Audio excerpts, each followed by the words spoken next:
Buenas tardes, estimados alumnos. Vamos a continuar con el curso de análisis estadístico y econométrico dentro de la maestría de planificación estratégica del desarrollo. Vamos a ver ahora el siguiente tema, que es el tema segundo o tema 2, que se refiere a la estadística inferencial. En la clase anterior vimos conceptos importantes de la estadística, conceptos básicos como son la media, la varianza, la covarianza y la inferencia estadística a partir de la muestra para sacar conclusiones de la población. Vamos a enfatizar en esta segunda clase en la estadística inferencial. Vamos a ver distribuciones de probabilidades importantes, vamos a ver inferencias, estimación de parámetros y pruebas de hipótesis. Los parámetros se estiman a través de los estadísticos, que son los valores obtenidos en las muestras, y a partir de ahí podemos hacer inferencia sobre los parámetros, que son los valores de la población.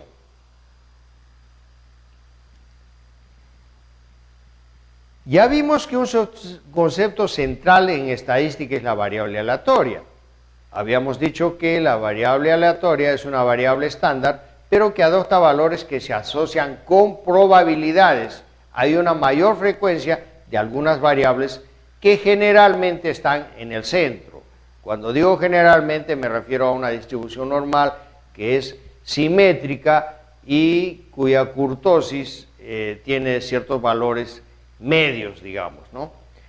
La función de distribución de probabilidad de una variable aleatoria es la relación entre los valores posibles que asume esta variable versus o frente a las probabilidades que se produzcan estos valores, y puede representarse mediante x igual a la función de probabilidad de x cuando x es igual a un valor particular.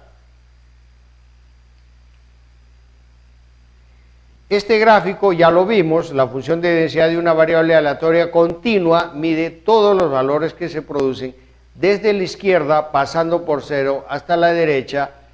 Hay un área sombreada o gris que se llama la probabilidad de que ocurra x dentro de los valores A hasta B. Y abajo vemos esta variable aleatoria graficada con sus probabilidades. Como vimos en la clase anterior, el 7, si lanzamos 2 dados, tiene más probabilidades de aparecer que el 6 y el 8, un poquito más que el 5 y el 9, etcétera, y mucho más que el 2 y el 12. De hecho, el 2 y el 12 son valores extremos que tienen una probabilidad relativamente baja dentro de esta función de probabilidades. Acá tenemos otros ejemplos y tenemos, por ejemplo, la función de densidad de una variable aleatoria continua, que también la vimos, que está en función de las probabilidades de que x tenga un valor determinado del rango de valores que puede adoptar x, y también otro valor particular y z otro particular. La función de y dado x es igual a la función de probabilidades de x, y sobre la función de probabilidad de x. Esta es una probabilidad condicional. Esto vamos a verlo en detalle en las siguientes diapositivas. Acá tenemos un modelo de análisis de regresión. Tenemos una variable y dependiente y una variable x explicatoria o variable independiente. Ahora, la forma de regresión lineal nos da algunos parámetros. El valor particular de y sub i latina es igual a una variable, a un parámetro o término independiente beta sub 0, más el valor de xi multiplicado por un parámetro que es conocido como pendiente en el caso de la regresión lineal. Y a esto agregamos un término aleatorio o estocástico, U sub I, es las desviaciones aleatorias que se producen dentro de la estimación de una función de regresión. Y sub I latina es igual al valor esperado de I dado X sub I latina más un término de error U sub I. El subíndice I latina se refiere a la iésima observación. Si tenemos 12 observaciones, se refiere sucesivamente a la primera cuando tiene el valor 1 y cuando tiene el valor 2 en la segunda, el segundo valor, la segunda observación, etc. Son los puntos individuales de un análisis o de una recta que nos refleja un análisis de regresión. Y el tipo u origen de los datos nos sirve por convención, se utilizará I en datos de corte transversal y T si los datos corresponden al tiempo. ¿Qué es lo que estamos diciendo en este último párrafo? Que hay dos tipos de análisis. Hay los tipos que se llama corte transversal, que se refieren a un momento del tiempo y por lo tanto los valores varían en ese momento de tiempo, pero la variable independiente varía con un subíndice I. En el caso de las series temporales, que es cuando el tiempo varía, por ejemplo, si tenemos estadísticas del Producto Bruto Interno, de la producción nacional a través del tiempo, a través del año 2000, 2001, 2003 hasta el 2012, vemos que hay un crecimiento del PBI nacional, pero los años tienen, como variable independiente, X tienen un subíndice T, si los datos corresponden al tiempo. Y sub I es un componente sistemático o determinístico más un componente aleatorio.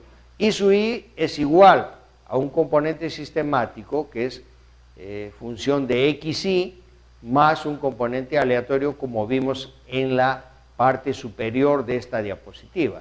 Tenemos la variable dependiente I sub I igual a un término independiente beta sub 0 más un valor de XI multiplicado por la pendiente beta sub 1 más un término aleatorio o componente aleatorio.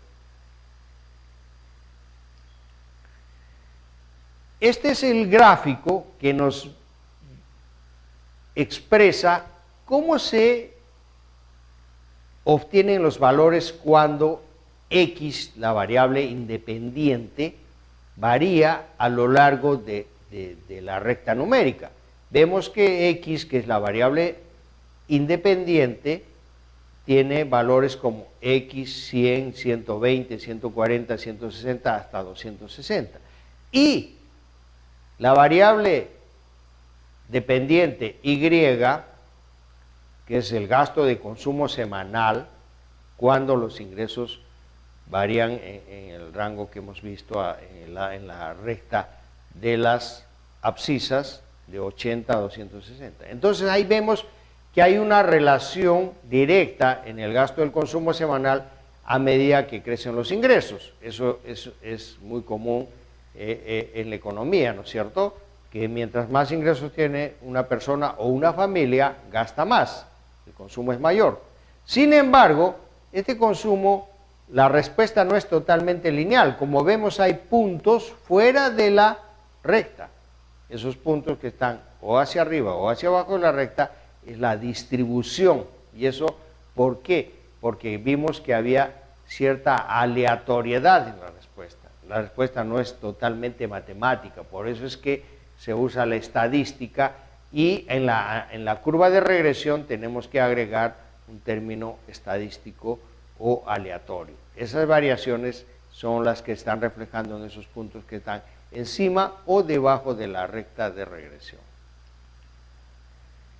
Las distribuciones de normalidad, de probabilidades importantes, tenemos la distribución normal, es tal vez la más importante. Ya vimos en la clase anterior que es la distribución normal, es la curva de Gauss, que tiene una forma acampanada, y en el centro las variables aleatorias tienen más probabilidades de ocurrencia, por eso es que hay una mayor frecuencia de estas. Buena cantidad de fenómenos reales en la vida, en la biología, en la economía, en las ciencias físicas, son representadas con una función de distribución de probabilidad normal. Es uno de los avances de la estadística muy importantes, la función de distribución de probabilidad normal o curva de Gauss. Esta está descrita por sus dos parámetros. ¿Cómo se describe esta curva? Tiene dos parámetros fundamentales, la media y la varianza. La media y la varianza poblacional. La media está al centro, digamos, de la recta que va en el eje de las abscisas, en el eje de las X, y la varianza es la medición de la forma acampanada de esta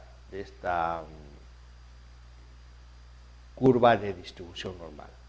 Con conocimientos de tales valores, es decir, de la media y la varianza poblacional, podemos calcular la probabilidad de que X se encuentre entre determinado intervalo a partir de la forma de la función, que está en muchos casos en tablas estadísticas o incorporada dentro de ciertos paquetes estadísticos como el Excel, por ejemplo. Acá tenemos las distribuciones que ya hemos visto, la simetría cuando está desplazada y el grado de agudez o achatamiento, o si es plana. Cuando es aguda se llama leptocúrtica, ya vimos en la clase pasada, mesocúrtica cuando está dentro de la normalidad y platicúrtica cuando es relativamente aplanada. Eso también ya lo vimos en la clase anterior. Ahora, las distribuciones de probabilidad importantes se miden con valores de la varianza. Una media U está en el centro. Cuando le agregamos un valor de la varianza o le restamos un valor de la varianza, tenemos un rango desde menos sigma, pasando por la media hasta más sigma. En esa área tenemos aproximadamente el 68% de las apariciones del valor, es decir, los del centro tienen muchas más probabilidades de aparecer. Ahora, si restamos dos valores de la varianza y sumamos dos valores de la varianza hacia la derecha, tenemos el 95% aproximadamente de la población. Con 3 sigma hacia la izquierda, es decir, menos 3 sigma a más 3 sigma a la derecha, tenemos el 99.7%. Y ahí vemos que va creciendo ya a mayor sigma, va creciendo con menor velocidad. Es que ya hay menos frecuencia de ocurrencia de esos eventos que se alejan de la media 4 sigma o se alejan menos 4 sigma o más 4 sigma. Si en algunos casos dicen que ahí tenemos 99.9 y así va agotándose o desarrollándose la curva normal. Distribuciones importantes, tenemos la distribución normal estándar. En el caso anterior vimos la función de distribución normal común y corriente. En este caso tenemos la función de distribución normal estándar.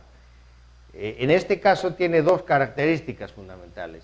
La media es igual a 0 y la desviación estándar es, y por lo tanto es igual a 1 y por lo tanto la varianza también es igual a 1. Esa es la característica de la distribución normal estándar o distribución de Z. La media es igual a 0 y la desviación estándar y varianza igual a 1. Ahora, esas áreas también se miden y en este caso vemos que acá hay un área cuando la probabilidad de que el valor de z esté entre 0 y 1,96 es igual a 47.50. Y la probabilidad de que z sea mayor que 1.96 es 0.5, que sería toda la área hacia la derecha del 0 o de la media, menos el área que hemos medido en la primera ecuación que aparece ahí, o en la penúltima ecuación que aparece ahí, es decir, 0.5 menos 0.475, el área que estaría a la derecha del 1.96 es 0.025. Esa es la característica de la distribución normal estándar o distribución de Z. El teorema del límite central, que es uno de los teoremas centrales de la estadística, valga la redundancia, se llama teorema del límite central porque los valores tienden hacia la media. Afirma que si X1, X2, es decir, las observaciones de los valores poblacionales, es una muestra aleatoria de cualquier población con media mu sub x y varianza sigma al cuadrado x, entonces la media muestral sigue una función de distribución de probabilidad normal, con media mu x y varianza sigma al cuadrado x sobre n.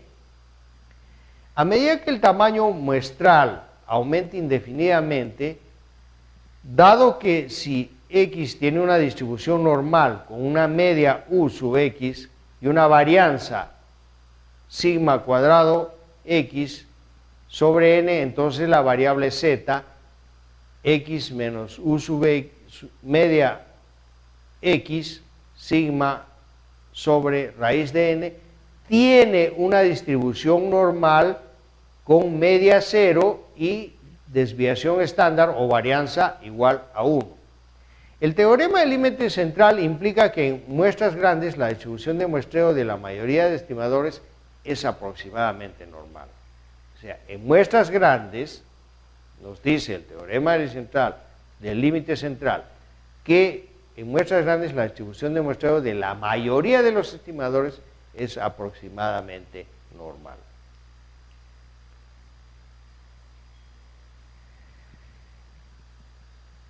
La distribución T de Student es otra distribución importante. Suponga que solo conocemos la media de X y estimamos la varianza de X a partir de un estimador muestral. El estimador muestral de la varianza es S sub X al cuadrado, que es igual a la sumatoria de los valores que adopta la variable X menos la media de X al cuadrado dividido entre n menos 1. Tengan en cuenta que en este caso no se divide entre n, sino n menos 1 porque es una muestra.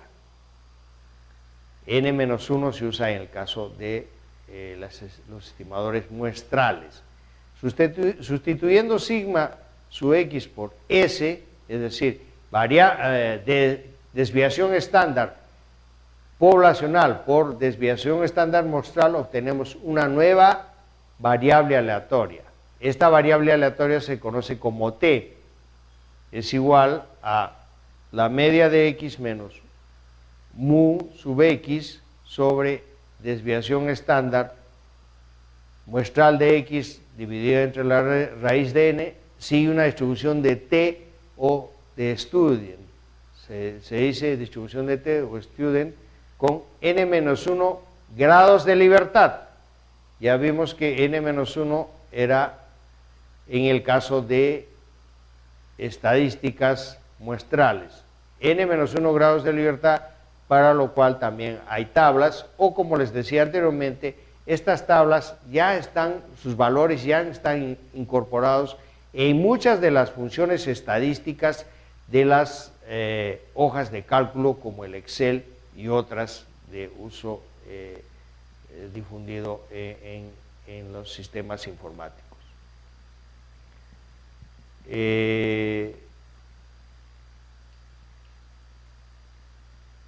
Ahora, vamos a ver, igual que en el caso de la distribución normal,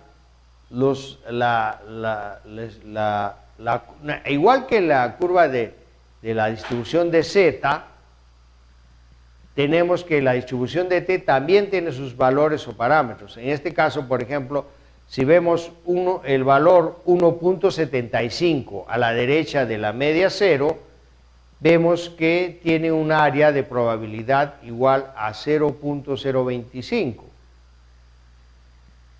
Y la probabilidad a la derecha es 0.05 para un grado de libertad igual a 20. Y todo esto está incorporado en la tabla donde podemos ver los valores que se obtienen, dado ciertos momentos o valores que obtiene el estimador T.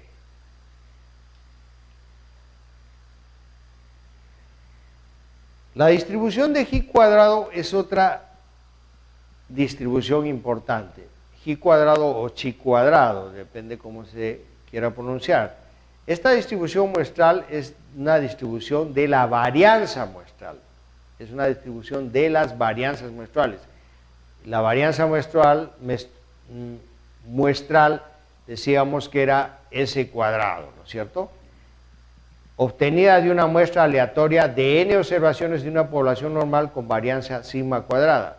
La población sí se mide con letras griegas como sigma. Sigma cuadrado equivale, sigma cuadrado es el parámetro poblacional de la varianza, mientras que S cuadrado es el estadístico de la varianza muestral. La teoría estadística demuestra que la fórmula n-1 grados de libertad multiplicado por la varianza muestral sobre la varianza poblacional sigue una distribución de chi cuadrado n-1 grados de libertad. Esta también es una distribución que tiene los valores de nuevo incorporados en las tablas, en tablas estadísticas o dentro de las hojas de cálculo y otros programas o paquetes estadísticos. Esta distribución es sesgada hacia la izquierda. Como ustedes pueden ver, la frecuencia de aparición de valores está mayor hacia la izquierda y siendo más aplanada hacia el lado derecho. O sea, es decir, hay un sesgo. Esta distribución está sesgada frente a la distribución normal. Hay otra distribución que se usa frecuentemente en estadística, en análisis estadístico, es la distribución de F o Fisher. La distribución F es expresada por estadístico F igual a varianza muestral de la variable X sobre la variable Y. En este caso, no estamos relacionando, como en el caso anterior, las dos varianzas muestral y poblacional, sino estamos relacionando dos varianzas muestrales de la variable X sobre la variable Y. Sirve para averiguar si las varianzas de dos variables aleatorias provenientes de poblaciones normales son iguales. La teoría estadística demuestra que si la varianza poblacional de X es igual a la varianza poblacional de Y, entonces el cociente F debería ser distinto de 1. Cuanto mayor sea la diferencia entre dos varianzas, mayor sea el valor de Y. La distribución de F también sigue una distribución parecida a la anterior y que es ligeramente sesgada hacia la izquierda y aplanada hacia la derecha.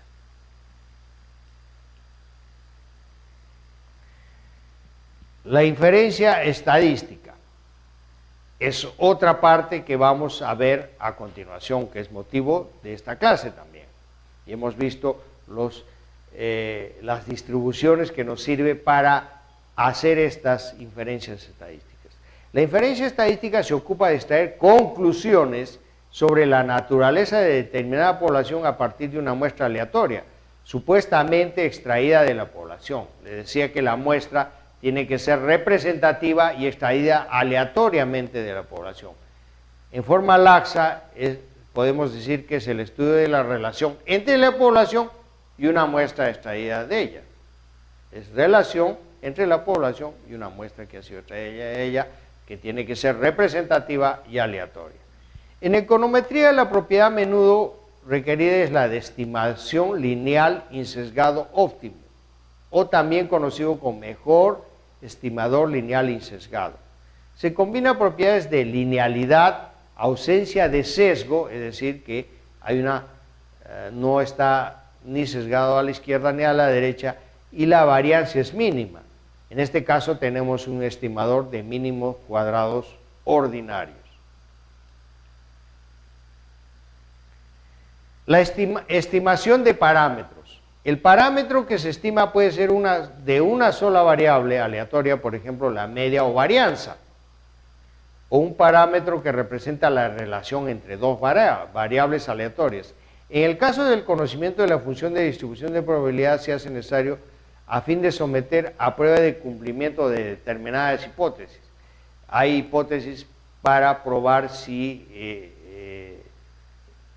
qué inferencias podemos sacar acerca de la población a partir de los estadísticos muestrales que obtuvimos en el cálculo con los momentos anteriormente estudiados, con los momentos o valores que hemos estudiado anteriormente. En estimación de parámetros, en general, un intervalo de confianza se puede expresar. Intervalo de confianza es la probabilidad cuando J es estimado menos el valor de T con alfa 2. Alfa 2 es el área de rechazo de la confianza y se mide en valores alfa que se dividen entre 2 porque hay una parte que es rechazada hacia la izquierda y otra parte porque excede hacia la derecha. Esta es menor que J, menor que el estimador de J, más el valor de T y da valores hacia la derecha. Tanto la suma del área de rechazo hacia la izquierda como la derecha nos da la suma de la izquierda y derecha, nos da el valor de alfa. Por lo tanto, el intervalo de confianza es 1 menos alfa. A 1, que es la confianza absoluta, le descontamos las áreas de rechazo a la izquierda y derecha que suman en conjunto alfa. El intervalo de confianza, por lo tanto, es la probabilidad de que ocurra X menos el valor de T multiplicado por la varianza muestral sobre raíz de N, y está en un rango de la media X, que por el otro lado de la derecha tiene un límite de X más el valor de T multiplicado por la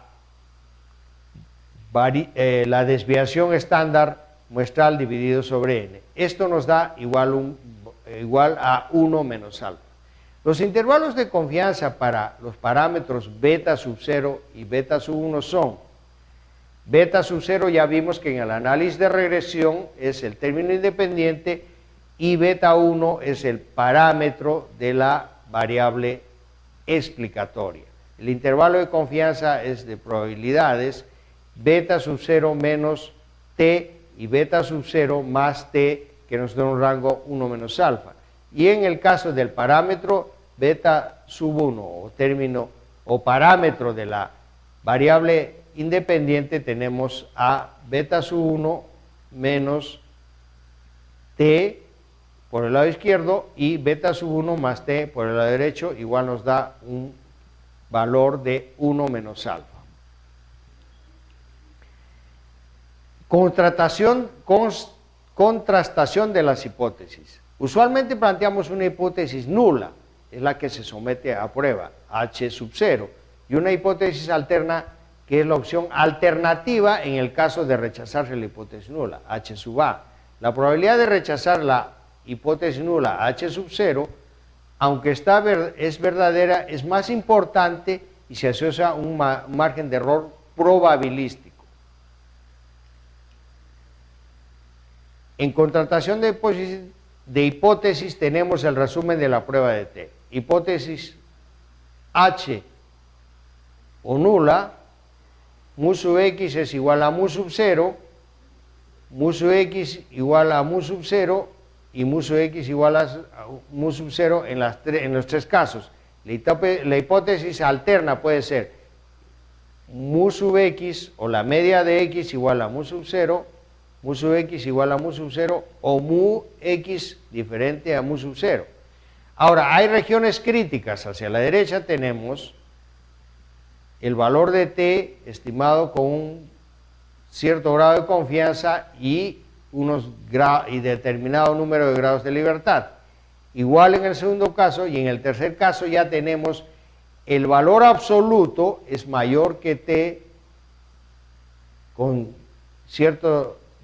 dentro de cierto nivel de confianza con 2 grados de libertad. Donde t sub c es calculado x, la media de la población menos la variable x menos la media de la población sobre la desviación x muestral sobre raíz de n. En contrastación de las hipótesis, nos da un resumen de las pruebas de xi cuadrado o chi cuadrado, y es igual, ¿no? Tenemos ciertos valores de la hipótesis nula que puede ser igual a la desviación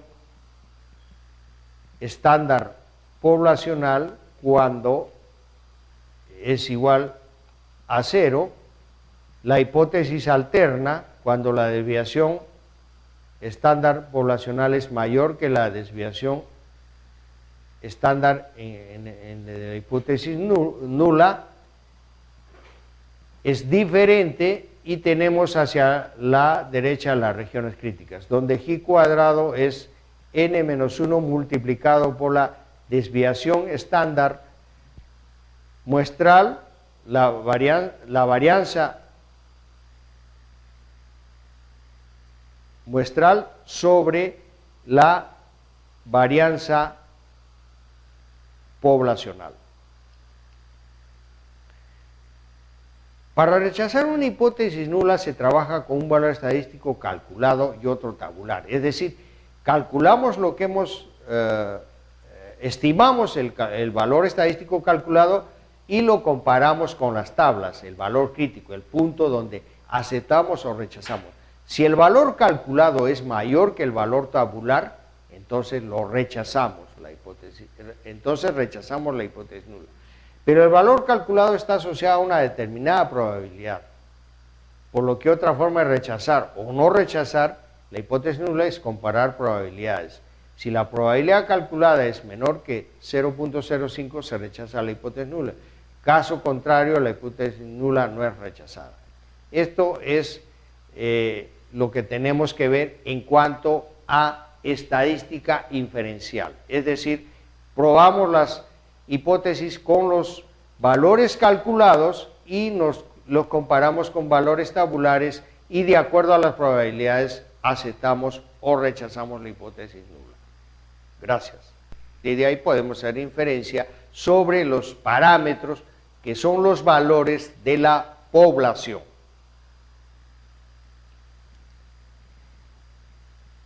Ya vimos que un concepto central en estadística es la variable aleatoria. Habíamos dicho que la variable aleatoria es una variable estándar, pero que adopta valores que se asocian con probabilidades. Hay una mayor frecuencia de algunas variables que generalmente están en el centro.